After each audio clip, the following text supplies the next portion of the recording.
Bonjour à toutes et à tous, bienvenue sur cette nouvelle vidéo. Moi c'est Alice et aujourd'hui j'ai le plaisir de vous accueillir pour un 27e épisode de mon journal créatif.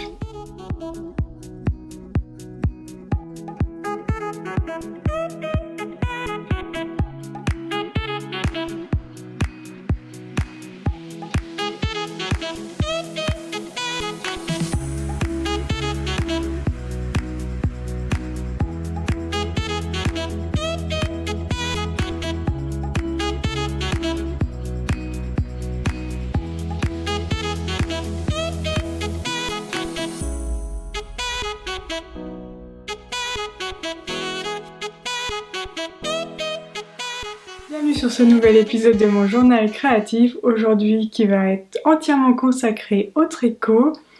Pas la moindre couture à l'horizon pour le moment et voilà, l'automne à mon avis me donne envie de me concentrer sur le tricot, même si j'ai quand même quelques idées en tête, notamment des projets couture, donc croisons les doigts, il y aura peut-être de la couture dans les prochains épisodes de journaux créatifs si j'arrive à sortir ma machine à coudre. Comme d'habitude, pour débuter cet épisode, je vous parle de ce que je porte. Donc aujourd'hui, j'ai mis ce matin mon gilet Lady Agatha que j'ai tricoté il y a déjà désormais presque 2 ans je crois. Oui, presque 2 ans. Et je l'ai tricoté dans les laines Heidi, donc c'est un mélange soie, mérino, non, on va recommencer, c'est un mélange mérino, yak et soie, donc une superbe laine dans le coloris Auteuil. Et 2 ans plus tard, la laine est toujours magnifique, n'a pas du tout bougé d'un poil, vraiment une super qualité. Et ce gilet, je le mets très régulièrement parce que j'arrive bien à l'associer avec un petit top blanc et puis un jean. Et voilà, il est vraiment, ça fait vraiment partie des basiques de ma garde-robe au final, pour une couleur finalement pas si basique que ça, mais j'arrive bien à l'associer facilement avec mes tenues. Et donc le gilet Lady Agatha, c'est un modèle de triple L de mag. Sans plus attendre, on va rentrer dans le vif du sujet et je vais vous présenter 2 projets terminés que vous avez peut-être déjà vu si vous regardez toutes mes vidéos YouTube. Donc j'ai 2 projets terminés, l'un étant une étole, l'étole Cassiopée, et puis on reviendra sur le deuxième projet terminé juste après. Donc je voulais vous parler de l'étole Cassiopée que j'ai tricoté en secret, que je ne vous avais pas montré dans l'épisode de journal créatif du mois d'octobre alors que je venais de la terminer.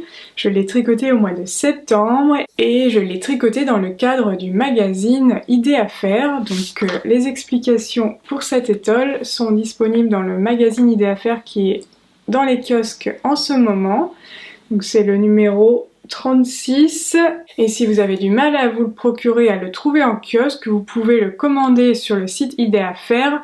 Les frais de port sont gratuits, donc c'est le même prix que vous alliez le chercher en kiosque ou que vous le fassiez livrer à la maison, donc ça c'est très pratique. Donc le magazine, c'est l'édition spéciale Noël du coup pour novembre-décembre, et j'ai 3 petits tutos préférés que je voulais vous présenter.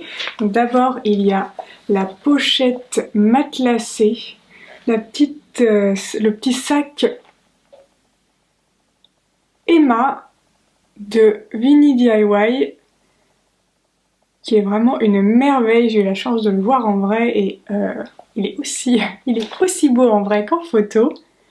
C'est un sac matelassé et donc tout le tuto est disponible dans le magazine. Il y a également la pochette à bijoux qui est vraiment sublime. Donc la pochette à bijoux, c'est le tuto de Caroline avec l'atelier de la création. Et enfin, mon 3e petit coup de cœur qui m'a donné envie de ressortir ma pâte Wipam de mon placard sont les petites décorations pour sapin de Noël qui est réalisée par Elodie alias Diello. Et donc vous retrouvez les explications dans le magazine également. Je vous laisse découvrir les autres tutos du magazine, mais donc voilà pour l'édition 36 du magazine Idées à faire. Et donc l'étole Cassiopée, je l'ai tricotée avec une laine Katia. Donc cette étole a été réalisée en partenariat avec Katia et donc ils m'ont donné les laines pour tricoter cette étole. Et comme vous voyez, je n'ai pas été chercher bien loin le nom de mon étole vu que je l'ai tricotée avec la laine Cassiopea. La laine Cassiopea, sa particularité, c'est qu'elle a des petits sequins qui sont directement intégrés au fil, comme ça on peut briller de mille feux mais sans avoir besoin de se galérer à mettre des sequins dans son tricot. Donc l'avantage, alors bon, l'avantage est que du coup on fait directement intégrer. Bon, par contre du coup on ne choisit pas l'emplacement des sequins, mais ça rend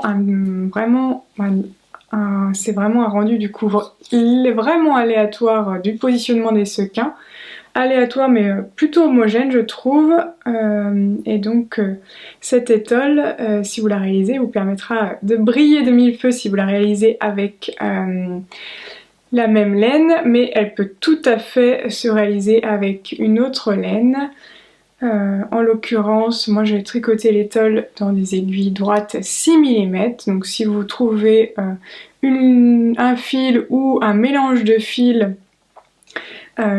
permettant voilà, d'avoir le même échantillon, je crois que c'était 15 mailles par 20 rangs, donc à peu près, hein, il n'y a pas vraiment besoin que ce soit exactement, on n'est pas sur un pull ou un gilet qui doit nous aller comme un gant, donc ce n'est pas dramatique si vous n'avez pas exactement le même échantillon.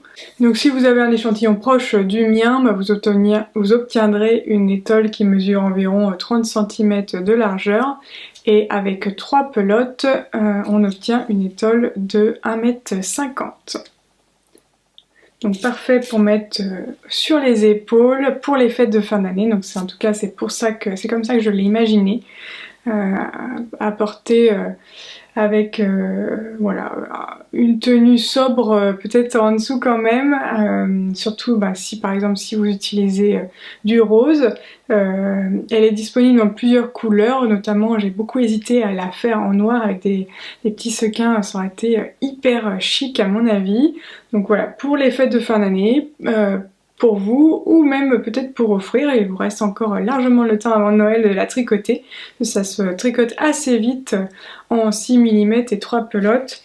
Les pelotes font 115 mètres, donc ça fait voilà, un peu plus de 300 mètres à tricoter.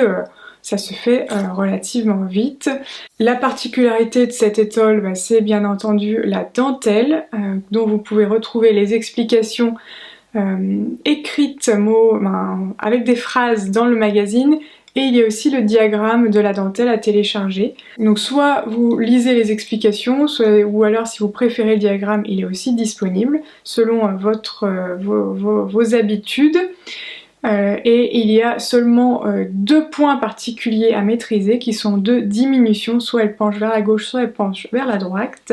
Vous retrouverez les explications en vidéo de ces points dans la vidéo que je vous mets en petit i. Alors je sais jamais de quel côté c'est, mais je vous le mets en haut, la vidéo de présentation de l'étole Cassiopée, dans laquelle je vous ai aussi inclus les points de cette dentelle, les petits points techniques pour réaliser cette dentelle.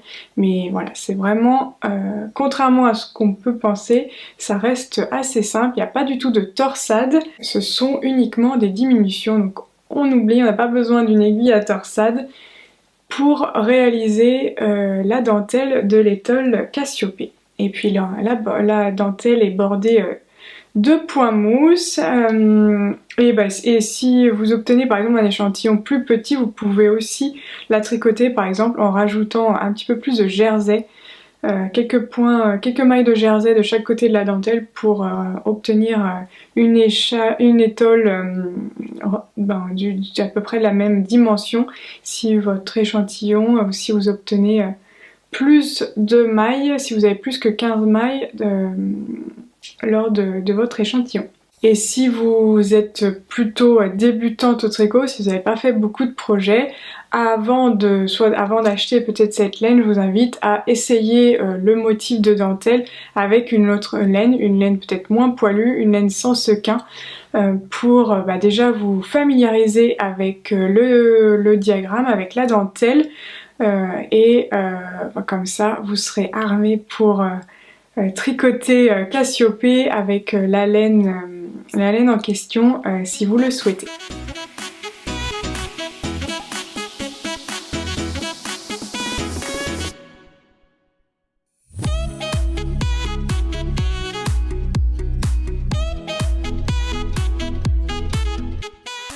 Mon deuxième ouvrage terminé que je voulais vous présenter aujourd'hui, c'est assez rare qu'il y en ait d'autres finis dans un épisode de journal créatif, mais en l'occurrence c'est parce que ce sont plutôt deux petits projets. Également, si vous regardez mes vidéos, vous avez déjà vu ces chaussettes, donc j'ai tricoté une deuxième paire de chaussettes, je vous en avais parlé la dernière fois. J'avais fini une et il m'en restait une à tricoter, je crois que je venais tout juste de commencer la pointe et là c'est fait, les deux chaussettes sont bien tricotées. Donc c'est assez rare pour moi, c'était même inexistant le tricot de chaussettes jusqu'à présent. Dans un premier temps j'ai tricoté les chaussettes élastomères de Lysandre Bourdin. Moi je les ai tricotées en uni avec une petite dentelle mais j'avais quand même envie de tricoter des chaussettes dans le même esprit, c'est-à-dire avec des rayures. Toutefois, j'ai eu envie en même temps du coup de tester de la teinture avec de la laine autorayante, parce que les chaussettes élastomères de Lysandre Bourdin se font donc bien, donc ce sont bien des rayures, mais on change le fil, on prend vraiment deux fils différents. En l'occurrence dans le patron c'est un naturel et puis un contrastant, et on fait des rayures avec deux fils différents. Là sur les chaussettes que j'ai tricotées moi, c'est un seul fil qui change de couleur tout seul. C'est assez magique. Donc on peut en acheter de ce type de fil. Il y a plusieurs marques qui en font, plus quelques teinturières de laine qui font des laines autorayantes. Mais j'ai eu envie de voir comment ça se faisait, comment il fallait s'organiser, quelle était un petit peu la technique nécessaire pour teindre la laine de façon autorayante, et donc je me suis amusée à le faire. Si vous voulez en savoir un petit peu plus sur cette technique, sur comment on fait pour teindre de la laine qui fait des rayures toute seule, je vous mets la vidéo également en petit i, et parce que je vous ai filmé tout mon petit processus, tout ce que j'ai réalisé, pour vous montrer un petit peu comment ça se passe. Alors je ne suis pas du tout une teinturière professionnelle, j'ai fait avec les moyens du bord entre guillemets, et puis j'ai dû faire des tonnes d'erreurs, pas du tout un tuto qu'il faut suivre voilà, à la lettre. J'ai fait un petit peu au feeling, comme vous avez peut-être vu dans la vidéo, mais en tout cas le résultat me plaît, donc c'est le principal. Et j'ai donc réalisé de la teinture avec des colorants alimentaires. Donc des petites fioles comme ceci que vous reconnaîtrez peut-être. Il s'agit des colorants alimentaires de la marque Vainé en l'occurrence. Bon, j'ai tout fait tomber. J'ai donc utilisé ces colorants pour teindre mes chaussettes. C'était pas la première fois que je faisais de la teinture avec justement ces colorants là. C'était la deuxième fois, et l'avantage d'utiliser ce type de matériel, déjà c'est qu'on en trouve partout. Pour teindre, j'ai eu besoin du coup d'acheter de la laine à teindre, la laine naturelle. Je l'ai acheté sur le site Alice Création, et ensuite le matériel pour la teinture s'achète en grande surface, donc les colorants de la marque Vainé et puis du vinaigre d'alcool, voilà, qu'on utilise en cuisine, en ménage. Donc vraiment du matériel de tous les jours. Et après en termes de récipient c'est pareil, vu que c'est du colorant alimentaire et du vinaigre, il n'y a rien de toxique. Je peux me resservir de mon saladier, de mes ustensiles sans craindre, sans risque quelconque pour ma santé ou la santé de ma famille. Donc c'est vrai que c'est assez pratique pour une première expérience de teinture, c'est vraiment l'idéal je trouve. Et après le rendu est très très beau. Alors je n'ai pas testé, je sais pas si on peut obtenir des couleurs vraiment très foncées. C'est vrai que c'est un peu quand même un peu pastel au final. Mais il faudra que j'essaye de mettre plus de teinture pour voir si on peut réussir à obtenir des couleurs plus foncées. Mais déjà ça a un bon rendu et puis ça tient bien au lavage grâce au vinaigre en fait qui permet de fixer la teinture à la laine. Donc c'est vraiment une super expérience à mon avis, j'en referai c'est sûr, c'est certain. Et donc pour le tricot de mes chaussettes, sinon au début j'ai utilisé le patron des chaussettes élastomères pour démarrer, donc je les ai tricotées de la même manière, c'est-à-dire que je suis commencée par la pointe. J'ai fait la pointe en faisant donc d'abord j'ai commencé par un montage à la turque et puis ensuite j'ai fait des augmentations pour former la pointe pour arriver au nombre de mailles qu'il me fallait pour ma taille de pied. Et ensuite j'ai tricoté tout droit le pied. Je n'ai pas pu utiliser le même talon que dans le patron des chaussettes élastomères parce que moi justement j'ai qu'un seul fil, j'avais qu'un seul fil et donc si j'utilisais cette technique où on fait des augmentations, on fait un talon à gousset, eh bien j'aurais eu des rayures de plus en plus petites et j'avais pas du tout envie de ce rendu là. Et donc j'ai tricoté tout droit, ensuite j'ai utilisé de la laine naturelle pour faire le talon et j'ai utilisé la technique du Fish Lips Kiss Heel. C'est un patron payant mais qui est vraiment très très très abordable, je crois qu'il est autour de 1 € et il est extrêmement complet. Je crois que la dernière fois j'avais dit 6 pages, en fait je crois qu'il fait 15 pages. Et il est extrêmement complet, il nous explique comment faire le talon et c'est un talon hyper astucieux où on n'a pas du tout de petits trous qui se forment à la base du talon, ce qui peut des fois être le cas avec d'autres méthodes apparemment. Moi j'ai pas assez d'expérience en tricot de chaussettes pour vous le dire, mais là en l'occurrence je peux vous dire que j'ai pas eu besoin de refermer le petit trou ici. Le patron aussi nous explique où positionner le talon par rapport à notre taille de pied, donc on fait un petit gabarit de notre pied sur un carton quelconque et puis ensuite du coup on a le positionnement du talon pour que ce talon soit exactement à la bonne place par rapport à notre pied et donc que les chaussettes nous aillent parfaitement. Puis une fois que j'avais fait mon talon, j'ai repris ma laine autorayante et puis j'ai refait quelques rayures. Et j'ai terminé par un rabat tubulaire, mon rabat fétiche depuis que j'ai appris à le maîtriser. C'est vraiment le rabat que j'utilise tout le temps. J'aime beaucoup son élasticité. Alors certes ça prend un petit peu plus longtemps qu'un rabat classique, mais le rendu est vraiment top et maintenant ce que je ne faisais pas forcément il y a quelques temps, mais là je crois que c'est depuis, je pense que ça fait quasi 1 an, ouais depuis on est peut-être 6 mois, un peu plus de 6 mois, je fais quasi uniquement ce rabat là, sauf s'il y a un rabat préconisé différent du classique dans le patron, mais je fais quasiment ce rabat là, que ce soit pour les poignets, pour les bas des pulls et des gilets, parce que c'est vraiment un rabat hyper élastique et que je trouve très très agréable à porter. Ici vous voyez je l'ai pas fait par exemple sur celui-là et il n'y a aucune élasticité sur les poignets. Alors ça m'empêche pas de mettre mon pull, mon gilet, il n'y a pas de souci pour mettre la manche, hein. Mais c'est vrai que j'ai zéro élasticité ici sur cette ligne de rabat. Alors j'ai l'élasticité sur les côtes, mais au final du coup je perds l'élasticité avec mon rabat, avec un rabat classique. Alors que là du coup avec le rabat tubulaire, je sais pas si vous voyez la différence, mais on peut vraiment gagner énormément de longueur, ce qui est vraiment bien plus agréable au porté.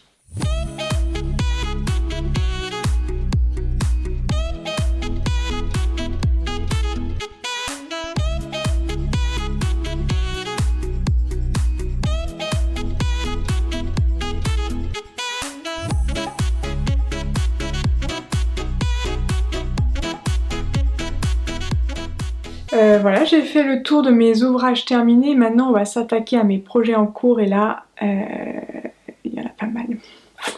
Il y en a pas mal, je suis assez dispersée en ce moment, je veux faire 10 000 trucs. Il va falloir que je me calme et que j'évite de montrer trop de projets.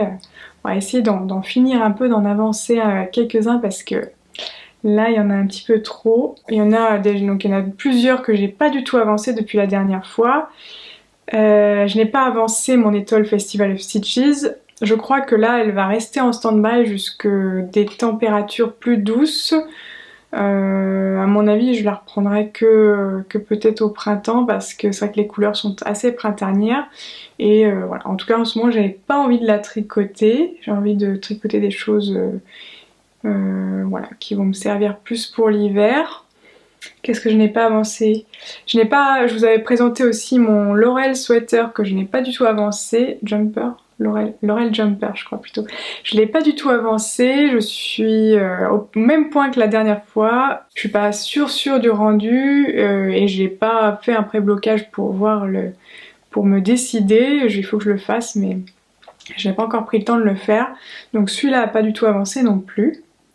Et on va plutôt, du coup, je vais vous présenter uniquement ceux qui ont avancé et des petits nouveaux que je ne vous avais pas encore présentés jusqu'à maintenant. Et donc le seul projet qui a un peu avancé depuis la dernière fois, donc depuis le dernier journal créatif, c'est mon pull en jacquard. Donc ça c'est plutôt quand même une bonne nouvelle. La dernière fois que je vous l'avais montré, donc j'avais bien j'avais avancé, j'étais en train de faire le jersey du corps, j'avais déjà fait la première manche, donc que je vous avais montré. Et là, j'ai fini le bas du pull. Donc voilà comment c'est. Donc c'est le même motif qu'il y a sur les manches. Je sais pas si je vais réussir à vous montrer, mais c'est le même. Voilà, c'est le même motif qu'il y a sur les manches. La seule différence, c'est que donc on a un motif de jacquard qui est différent de celui du haut. Donc vous voyez, je sais pas, hop, je vais vous montrer comme ça avec la manche. Donc le jacquard, le motif de jacquard de l'empiècement circulaire est différent du bas du pull et des bas des manches. Après le jacquard, on a des côtes, les longues côtes, donc aussi longues, on a des longues côtes, une longue bande de côtes sur les manches mais aussi sur le bas du pull. Et puis sur les manches par contre j'ai rajouté un petit liseré, une petite finition dans la laine contrastante, ce que je n'ai pas fait sur le bas du pull pour pas marquer, pour pas attirer l'œil sur cet endroit du corps, on va dire.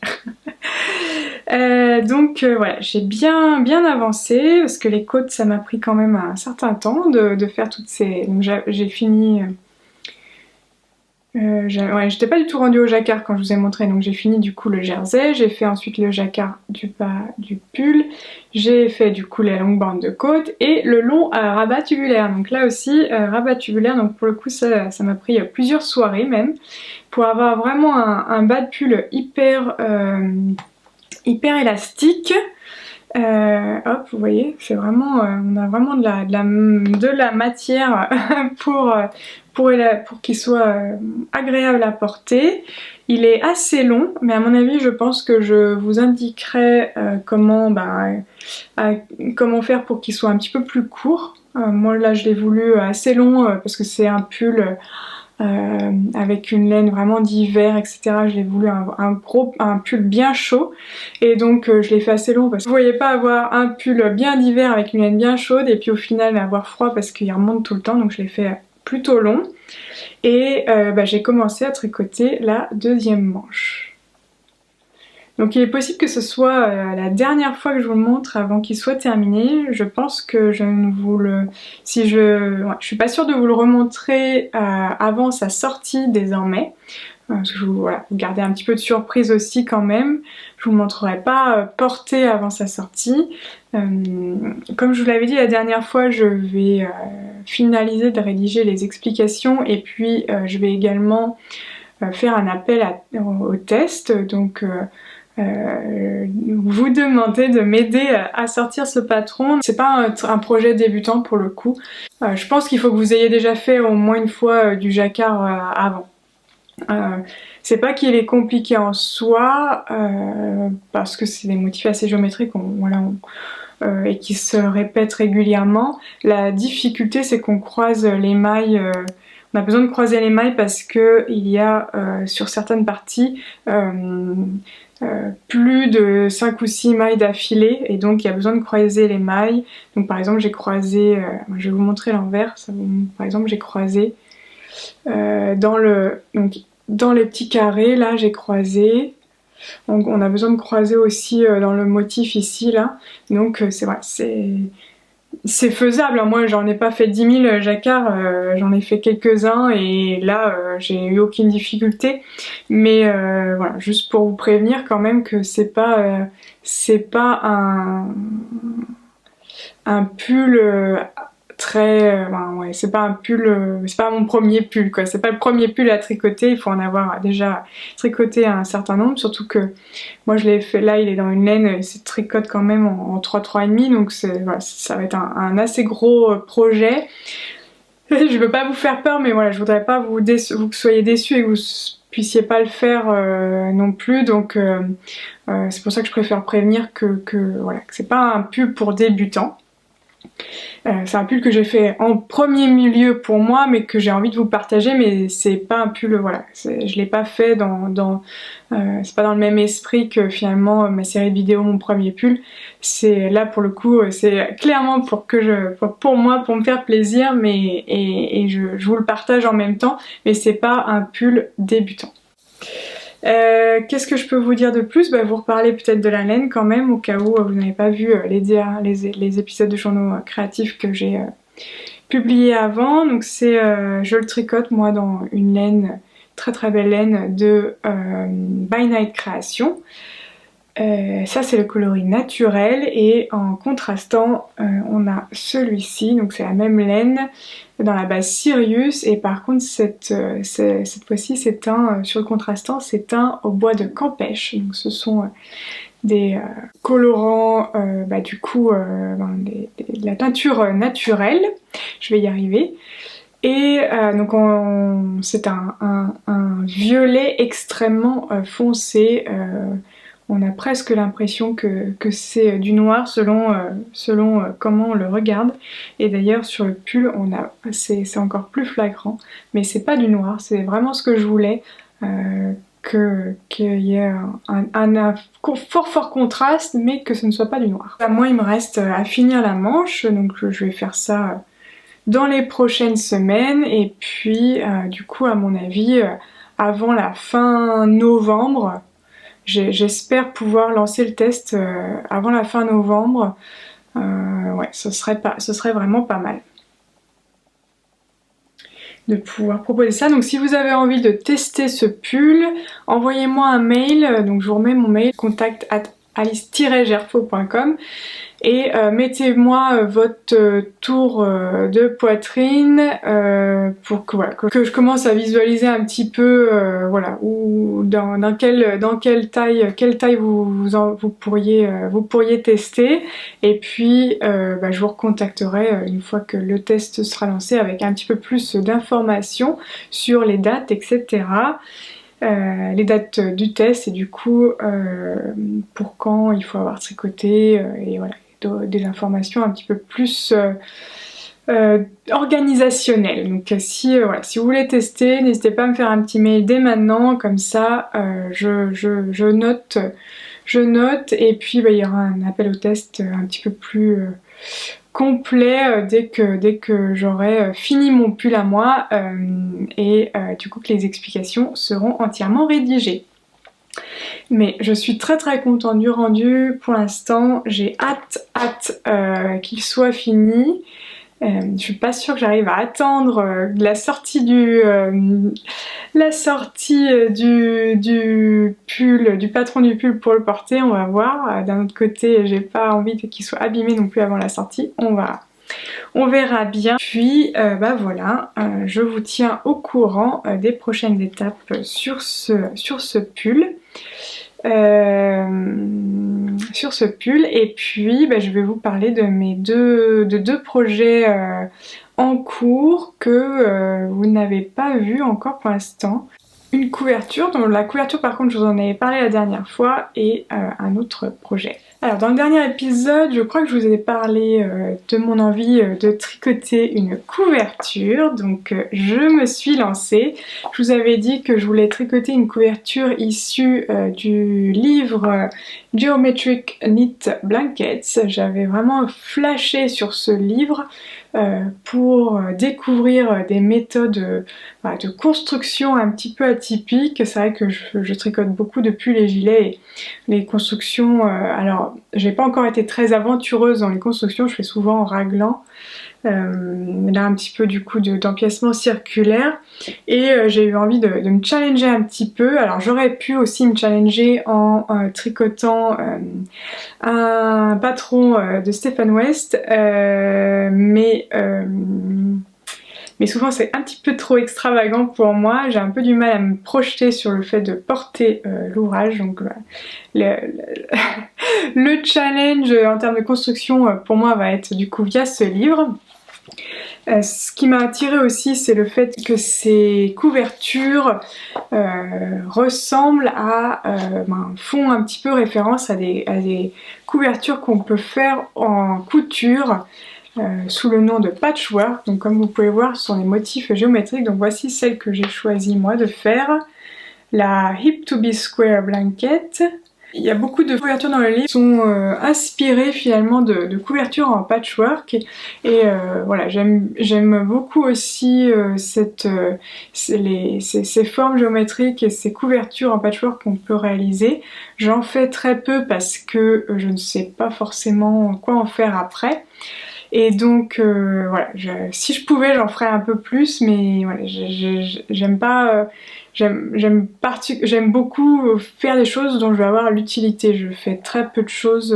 Si je sais que je vais pas le porter ou pas l'utiliser, ça va vraiment me mettre un frein à créer cet objet-là. Donc c'est pour ça que je fais pas plus de couvertures, parce que j'en ai déjà deux. J'en ai fait une et j'en ai une que ma maman m'a fait. Donc j'en ai déjà deux couvertures en patchwork, donc je vois pas l'utilité d'en avoir plus. Mais par contre j'avais envie quand même d'en faire une couverture en tricot pour mettre, je pense qu'elle ira sur mon canapé, et pour réchauffer les soirs d'hiver. Et donc j'ai choisi ce modèle. Ici les couleurs, donc c'est bleu, blanc et jaune, donc vous comprenez aussi pourquoi j'ai été attirée par ce modèle. Mais en l'occurrence j'ai changé un petit peu les couleurs parce que j'ai retiré le jaune et à la place j'ai mis du on va dire beige et marron clair. Je vous sors les laines et puis je vous montre du coup ce que j'ai choisi comme couleur pour tricoter cette couverture. Alors j'espère que je vais réussir à vous montrer, mais c'est pas évident parce qu'il y a 6 couleurs. Oui, 6 couleurs. Tac. Voici mes coloris pour ma couverture. Et ah bah voilà. J'ai pas réussi à les tenir longtemps. J'ai quand même réussi à vous les montrer, mais ils se sont tout échappés. Et donc la qualité, la laine que j'ai choisi d'utiliser, c'est la laine Letlopi. Donc c'est de la 100% laine qui vient d'Islande. J'ai régulièrement entendu parler de cette laine et j'ai eu l'occasion de la découvrir de plus près au salon pour l'amour du fil, parce que sur le stand des blogueurs et des blogueuses, Olivier, alias Olivier Under the Moon, avait emmené sa couverture qu'il a fait dans cette laine, une couverture au jacquard, et ça m'a vraiment donné envie du coup de tricoter cette laine et de faire ma couverture, notamment parce que c'est une laine avec une super qualité et à un prix plutôt abordable. Donc par rapport au patron, en fait ces couleurs là sont relativement similaires, donc le bleu foncé, le bleu clair et le blanc. Mon contrastant bleu est un petit peu moins pétant quand même que sur le modèle, mais est relativement différent des autres. Et puis à la place du jaune, moi j'ai utilisé ces deux coloris là, donc ils sont un peu plus neutres que le jaune. Et puis j'ai commencé le tricot de cette couverture. Alors, je vais poser les laines, je vais vous montrer ça. Alors, donc j'ai commencé le tricot de ma couverture, comment vous dire? Comme je vous ai dit tout à l'heure, c'est une construction un peu atypique, c'est pas quelque chose que j'ai l'habitude de faire, donc il y a un petit temps d'adaptation. Déjà d'habitude, généralement sur tous les patrons tricot, en fait il y a un petit temps d'adaptation, le temps de se mettre dans le patron, de s'adapter, de bien se plonger dans les explications, de bien comprendre ce qu'on nous demande de faire. Il y a toujours un petit temps d'adaptation sur chaque patron qui peut être plus ou moins long en fonction de la difficulté du début. Mais voilà, donc là ça a été exactement la même chose. Il m'a fallu vraiment un temps d'adaptation, relire les explications plusieurs fois pour essayer de comprendre ce que je devais faire. C'était ça finalement la plus grande difficulté, c'est bien comprendre ce qui était attendu de moi. Et parce que aussi voilà, c'est complètement terrain inconnu par rapport à ce que je fais habituellement. Donc je vous montre quand même mon petit début. Donc j'ai commencé voilà le carré, donc il sera d'ailleurs comme ceci. Et sur la photo, je ne sais pas si vous vous rappelez, je vous remontrerai, mais en fait on a ensuite le carré se termine par des couleurs alternées, des rayures ici, des petits triangles, des grands triangles, des triangles avec des rayures alternées. Donc là, moi j'ai commencé cette partie-là. J'ai commencé par le blanc. Ce qui est un peu étonnant, notamment ce qui est bien avec ce livre, c'est qu'on a plusieurs méthodes de construction, en tout cas pour cette couverture, mais je l'ai vu aussi sur d'autres. On a plusieurs méthodes de construction. Sur la méthode que j'ai choisie, moi, je l'ai choisie parce qu'il y avait moins de fil à rentrer. Bon, il y en a quand même pas mal, hein. On va pas se mentir. Il va y avoir pas mal de fil à rentrer, mais sur cette méthode-là, il y en a moins que sur l'autre méthode. Donc j'ai choisi cette méthode-là. Donc on commence par le blanc et ensuite on va venir faire resserrer vers l'intérieur. Et donc la difficulté de cette méthode-là, c'est qu'on va tricoter avec des aiguilles double pointe. Et donc moi j'avais jamais tricoté avec des aiguilles double pointe. Alors donc pour tricoter ça, j'ai eu besoin. Donc d'abord j'ai tricoté avec mes aiguilles circulaires, j'ai tricoté un aller-retour, j'ai d'abord utilisé ces aiguilles là. Ensuite je suis passée sur mes yaya à la petite circonférence, mais en fait la réalité c'est qu'à un moment donné même ça suffit pas, il faut passer sur les doubles pointes. Donc je me suis acheté des aiguilles double pointe en 4,5 mm, j'avais pas du tout ça en stock. Et donc voilà, ça a été la première expérience pour moi avec des aiguilles double pointe. Bon, ça s'est bien passé, hein, je vous rassure, ça s'est bien passé.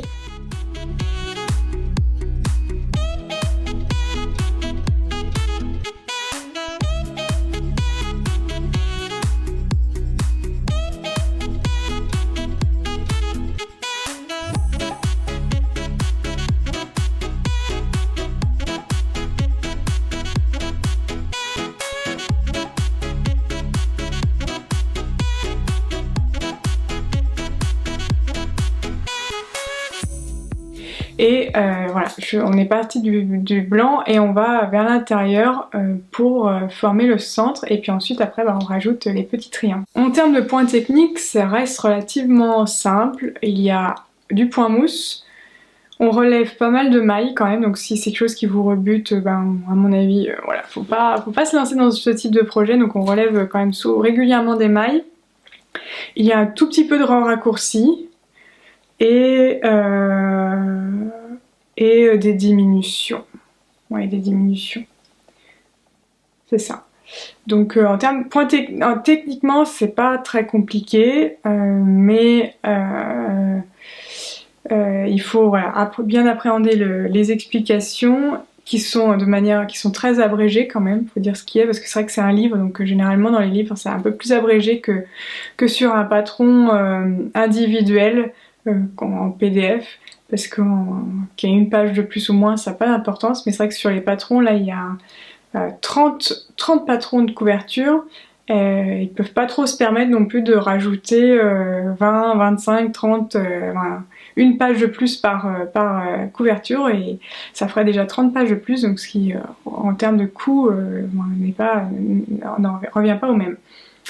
Donc ça reste assez abrégé comme explication. Mais bon, maintenant j'ai capté le truc, j'en ai fait un, je vais continuer avec la méthode qui permet d'avoir le moins de fil à rentrer possible, et donc je vais d'abord en faire 4 et puis ensuite rattacher ces 4 là. Donc on verra dans quel rythme j'arrive à avancer sur cette couverture.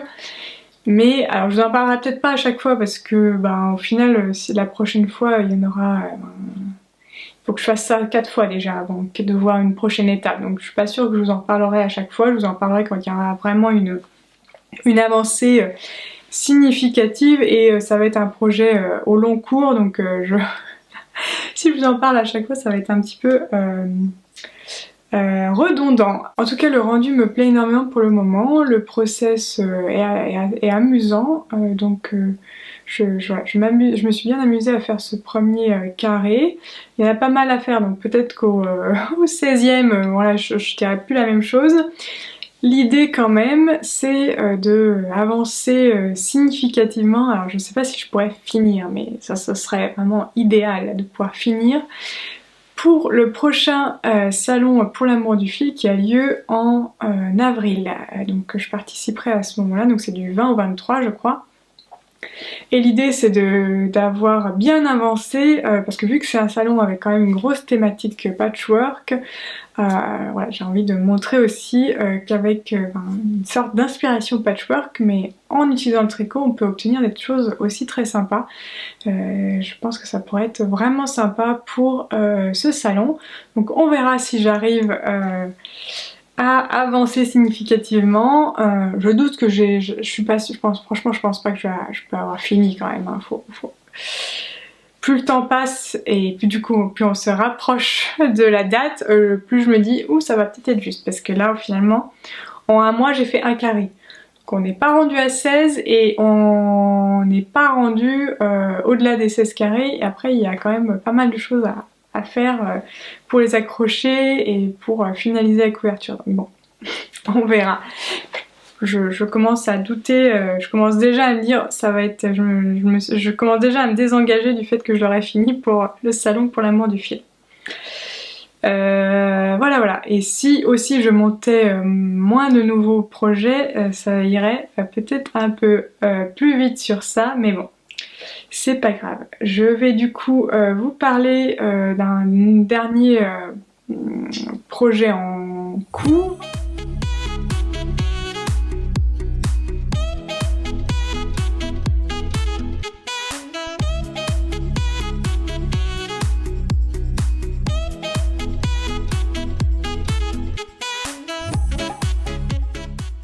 Alors le dernier projet en cours que je voulais vous montrer, donc c'est un projet pour l'instant que je vous avais pas du tout parlé. Je vous en avais pas du tout parlé parce qu'à la base ça devait être un tuto pour le prochain idée à faire, l'édition qui sortira en janvier-février, mais en fait ça prend plus de temps que ce que j'en avais anticipé de le tricoter, et donc il pourra pas paraître dans le magazine. Mais donc du coup je me suis dit je vais vous le montrer et puis vous demander si les explications de ce projet vous intéressent.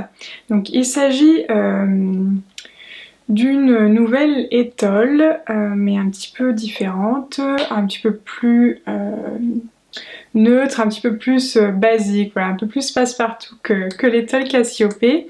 Il s'agit d'une étole tricotée en mohair, donc vous voyez c'est hyper léger. Et donc ça va être une grande écharpe. Donc là vous voyez qu'il y a plusieurs couleurs. Donc j'ai commencé par le blanc, ensuite j'ai intégré un gris, un taupe un peu clair, là ensuite un plus foncé, Et je vais vous montrer l'ensemble des couleurs qui vont être utilisées. Hop, ah bah tiens, 5 doigts, 5 couleurs. Donc voici la laine qui est utilisée pour faire cette écharpe. Donc j'ai utilisé déjà la blanche, celle-ci, donc c'est coloris 1, 2 et 3, qui n'a pas d'étiquette parce que je suis en train d'utiliser. Et il me reste à intégrer 4 et 5. Donc la laine c'est de la marque Katia. Et c'est 50 Mohair Shades parce qu'il y a vraiment énormément de couleurs disponibles dans cette qualité-là. Donc moi j'ai voulu faire un dégradé du blanc au gris extrêmement foncé. Et donc l'étole va partir, donc elle part du clair et elle va jusqu'au foncé et après elle revient jusqu'au clair. Donc ça va vraiment être une étole assez longue avec des rayures. Donc je vous remonte quand même pour vous donner une petite idée. Donc voilà, hop, je la mets plutôt comme ça. Donc blanc, voilà, des rayures, une rayure ensuite colorée, une autre d'une autre couleur. Je vais avancer comme ça et on finira. Donc au milieu il y aura la plus foncée et puis on repartira dans le clair. Donc le fil est extrêmement fin en fait, c'est pour ça que ça prend plus de temps que ce que j'avais imaginé. Je sais pas ce qui m'a été passé par la tête, mais le fil est extrêmement fin, c'est un fil mohair tricoté uniquement avec un fil, il n'est pas doublé. Je le tricote en 4 mm je crois, donc c'est assez déjaugé. Ça en fait vraiment un tissu extrêmement aérien et tout doux.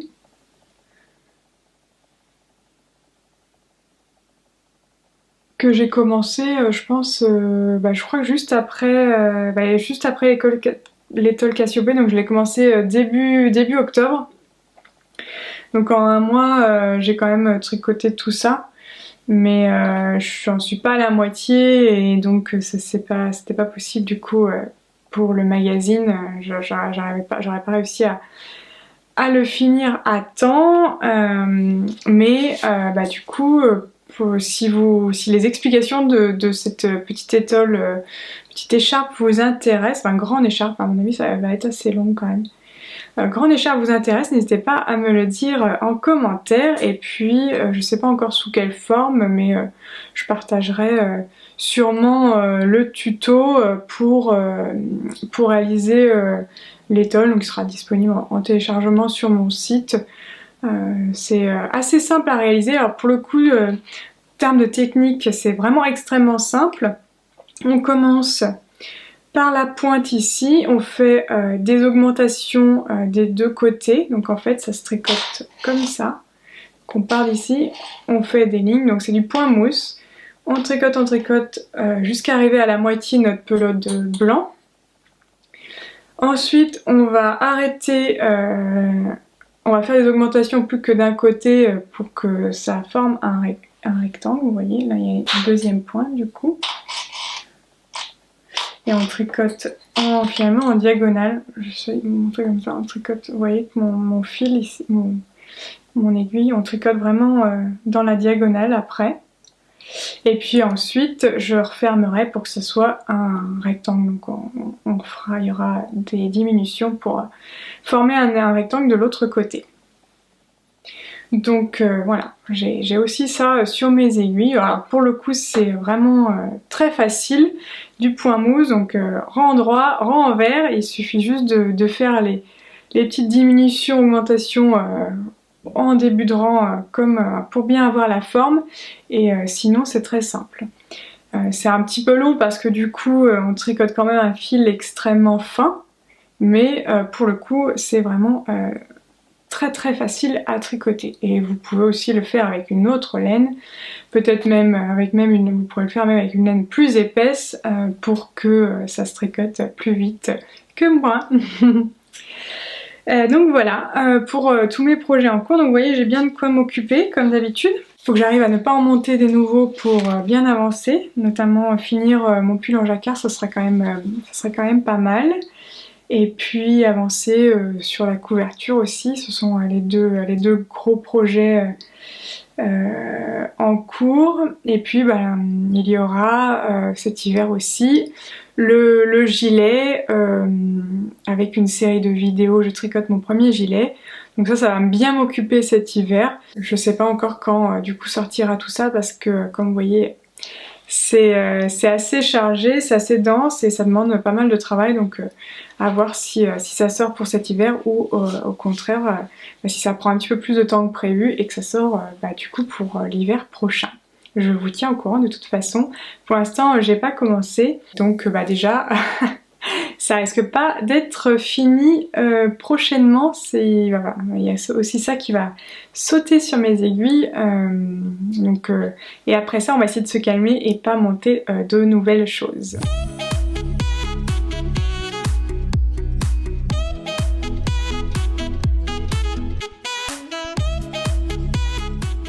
Avant de vous quitter, je voulais vous parler de ce livre que j'ai reçu de la part de Anna Derwood, alias So Long avec Anna, et de la part aussi des éditions Erol, d'ailleurs que je remercie chaleureusement. J'ai donc reçu ces livres et donc pour l'instant je ne l'ai pas encore regardé en détail, mais si vous voulez que je vous en fasse une présentation vidéo, je vous invite à me le faire savoir en commentaire, donc si vous souhaitez que je vous en parle un petit peu plus. Globalement, pour l'instant je l'ai feuilleté et ça me paraît être un livre vraiment très très complet avec plein de techniques autour des différentes façons d'intégrer les couleurs dans le tricot, de tricoter avec plusieurs couleurs et puis il y a aussi des patrons. Donc si vous voulez une présentation détaillée du livre, je vous invite à me le faire savoir en commentaire et puis je préparerai ça et je l'intégrerai du coup sur la chaîne. Et voilà, j'ai fait le tour du coup de mes ouvrages terminés au tricot et puis tout ce que j'ai en cours. Non, pas tout ce que j'ai en cours, mais bon, je vous ai montré les ouvrages qui sont en train d'avancer. J'espère que cette vidéo vous a plu. Je vous invite à me dire en commentaire vos ouvrages que vous avez terminés récemment ou alors les tricots que vous êtes en train de faire en ce moment. Ça me ferait plaisir de savoir sur quoi les tricots sur vos aiguilles.